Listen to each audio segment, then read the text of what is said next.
நீங்கள் எதெல்லாம் எதிர்பார்த்துட்ருக்கீங்களோ அதெல்லாம் இயேசு என்கிற ஒரு நாமத்துக்குள்ளே தான் இருக்குது. இயேசு நாமத்தினால எல்லாமே இருக்குல்ல, இயேசு நாமத்தில் தான் எல்லாமே இருக்குது.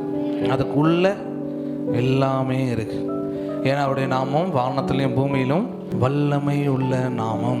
எல்லாம் நினைக்கிறது என்னென்னா, பூமியில் மட்டும் இயேசு நாமத்தை சொன்னால் முழங்கால்கள் முடங்கும். இல்லை, பரலோகத்துலேயும் முடங்குது. பரலோகம் ஒரு செக்யூரான பிளேஸ். அந்த பரலோகத்துக்கு ஹை செக்யூர் கொடுத்தது யார் தெரியுமா? இயேசுங்கிற நாமம். ஒரு தடவை பரலோகத்தில் லூசிஃபர் பண்ண தப்பு அடுத்த வாட்டி ரிப்பீட் ஆகலை. ஏன்? பிகாஸ் ஆஃப் ஜீசஸ் கிரைஸ்டுடைய ஹை செக்யூரிட்டி அங்கே வந்தனால. பரலோகத்துக்கே ஒரு தடவை ஹை செக்யூரை கொடுக்கணும்னா பரலோகத்தையே ஒரு தடவை பரிசுத்தமாக்கக்கூடிய பவர் அவருடைய நாமத்துக்கு ரத்தத்துக்கு இருக்குன்னா நீங்களும் நானும் எந்த ஸ்டேஜில் இருக்கோன்னு பார்த்துக்கோங்க. அது வானமாக இருந்தாலும் சரி, பூமியாக இருந்தாலும் சரி, எங்கே போய் நீங்கள் இயேசு அப்படின்னு சொன்னாலும் உங்களுக்கு தேவையான உதவிகளை சேரும்.